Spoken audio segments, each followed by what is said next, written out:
Hi ladies, and welcome to Orpanimi. This is Saratova Best. Here's the question for the week. Does spreading light have to be a lonely process? Where did I come up with that question? What's it based on? Well, think about the following dynamic.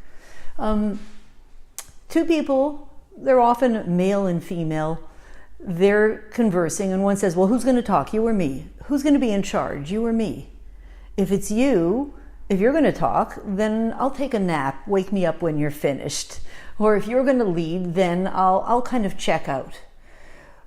So that old male dynamic, that competitive dynamic of it's either you or me. Somebody's leading and somebody's following. Somebody's going to shine and somebody's going to be the recipient.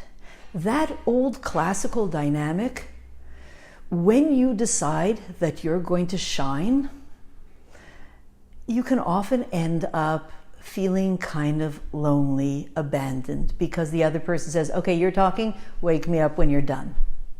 We've all been there, done that. So what's it based on? And is there hope? So I'm going to give you a sneak preview. The sneak preview is that we can safely say that the Lubavitcher Rebbe has come along and created a revolution in this classical social dynamic such as never has been done before. The net effect, you no longer have to be lonely when you're spreading light. It no longer is either or. Remember the days of either or? Win, lose? You win, I lose. You lose, I win. Win, lose. And it was replaced by win-win. The Rebbe is the champion of win-win in every type of dynamic. So let's jump into the Parsha for a second and see what it's all based on. And the most important is that we are now approaching the 90th wedding anniversary of the Lubavitcher Rebbe with his Rebbetzin, since his 1929, since that wedding, that famous wedding, which ushered in again a revolution. It's exactly going to be 90 years this week, which means a massive revolution for us in our relationships. So jumping into the Parsha for just a second, we have in these week's Parshas Yaakov and Esav, Mashpia and Mekabel, giver and receiver, male and female. All of that in the same dynamic, officially all included in the story of Jacob and Esau, interacting. And especially in this week, the interaction is this embrace, which is really a battle where the two of them fight it out for sovereignty. Who is going to rule over whom? An old battle that began in the womb, when they were twins in the womb. And where we see this played out in our world is in the sun and the moon. There was a point when the world was created, when God created the world, they were the same size. And the moon was told, you diminish, the sun will be bigger and you will be smaller until Mashiach times. The sun will be the giver and you will be the receiver. You will not be the leader. You will be the follower. You will not shine. You will shine his light. If he sends you light, you will shine. If not, you won't. And in order for you to receive his light and shine, it depends on him. Good. That's the way it goes. And what we see astronomically is that the moon, and remember, when we say the moon, we mean the feminine aspect, the receiver. The moon, when it wants to shine, when it's time for it to shine, it has to move away from the sun.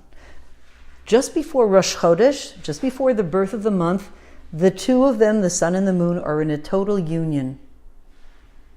And then for the moon to shine, it starts to move away from the sun till it gets to the 7th of the month, till it gets to the 15th of the month. What do you see at the 15th? The moon is shining like the sun. And then what happens? The moon's light starts to diminish until it gets closer and closer and closer to the sun, until it comes back to a union with the sun, and you see no moon. Net effect, for them to be in a perfect union, you see no moon. You know what that means for us? That in your relationship with someone, if they're the giver and you're the receiver, the only way for you to be really close with them is for you to not shine. Let them shine. You be the woman behind the man, the woman behind the great man. For you to be close with that individual, you need to be completely invisible, empower them, they're visible, and you're invisible. We're used to that. Fantastic. Why not? Each one has their role. And that would have been fine, except that the Lubavitcher Rebbe came along and created a revolution in this. A revolution in which it's possible for both to shine and both to be totally close. For the sun and the moon to both shine, for male and female, for ish v'isha, for husband and wife, for the giver and the receiver to shine, and at the same time not be lonely, not lose their closeness. How is that possible? We just said, for the moon to shine, it has to move away from the sun. That's really great, it's starting to shine, but it's that far away, and that's kind of a lonely space. Here's the sun, here's the moon, here's the sun. Oh my, we feel lonely. We're not connected, are we? So if we want to be connected, the moon has to give in and stop shining. Says the Rebbe the following. There's a third option. It's no longer either or. Should you shine or should I shine? You shine, fine. Okay, I'll check out. Wake me up when it's over. I shine? Okay. At the expense of a closeness. Says the Rebbe, kind of a deeply Kabbalistic thought, so fasten your seatbelts. Says the Rebbe, that's as long as we are two separate individuals. But when we can relate to each other as one unit, one indivisible unit, we have the ability to both shine equally and be totally unified. That means when we're shining, when she's shining, and when he's shining, they can do it in such a way that they have not compromised anything of their union, anything of their closeness. They can be ultimately close and both shining. It's not a simple thing to do, but it's completely available. And where do we see it? How do we know this is true? Because when we look at the date of the Rebbe and the Rebbitzins' wedding, if you were to go back 200 years ago and say, when would be, stroke your long beard and say, when might be the wedding of the Rebbe and the Rebbitzin sometime in the future? Well, we could figure it out, reverse engineering.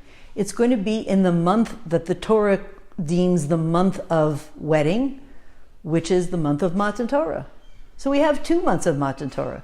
Sivan, when we have Shavuos, and Kislev, when we have Yotes Kislev. They're both months of the giving of the Torah. They're both wedding days, as it's called, Yom Chasanasa. One is the external aspect of the Torah, and one is the internal aspect of the Torah. So, when does their wedding come out? The month of the internal, the deepest, most internal giving of the Torah. Good. So then we could have said, it'll be in the month of Kislev. Yes, got it. So, and then we would say, it'll be Rosh Chodesh, right? Surely their wedding will be Rosh Chodesh Kislev, because that's when they're in that perfect union. And it didn't come out to Rosh Chodesh Kislev. The perfect, he's shining, she's behind the throne, you see him, you don't see her, but she's enabling him.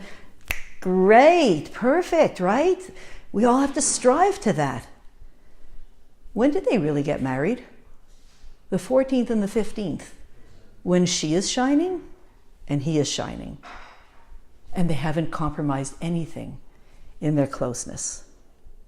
That's a revolution.